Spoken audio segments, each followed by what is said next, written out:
I'm a painter. I graduated with painting from Montclair State a few years ago.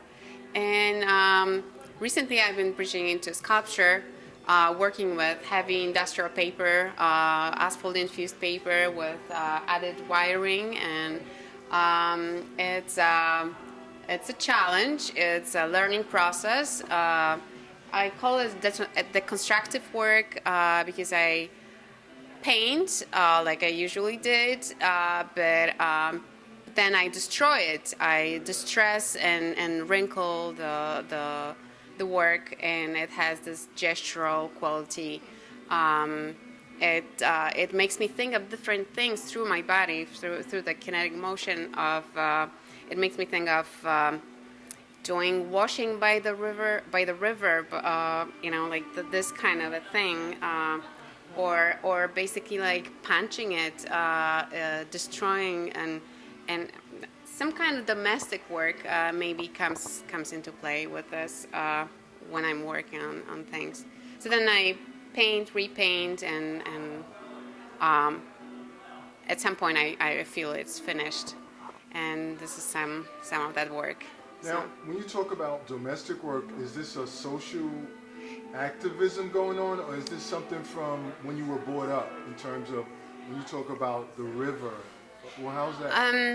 When I was a child, I grew up in Poland. The washing machine was often not working, and so I had to work. I had to wash my own clothes as a teenager, and so this motion of wrinkling things is similar, and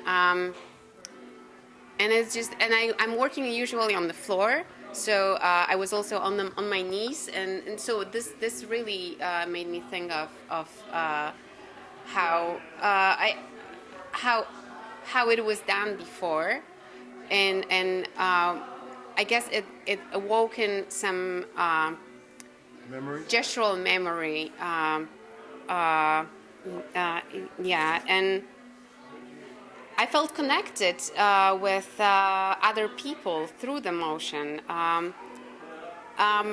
Actually, the series started with this work over there, which I called, it's usually untitled, but I called it On History.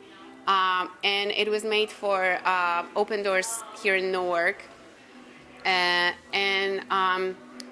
it was basically the idea of working with a black background, but then adding and subtracting different washes, and I called it On History because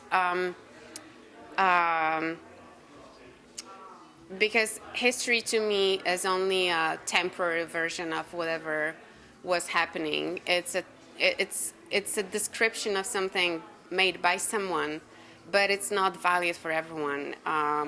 There are so many different points of view that are not in it, and to me, history is personal, subjective. We all look differently at how things that were happening in the past. And going back to washing by the river, this whole perspective of who was actually doing washing, who was washing clothes of Da Vinci, who did that? Someone did that, but it's not in the history. So that's how the series started, and those are some of the thoughts that were accompanying me when I was doing it.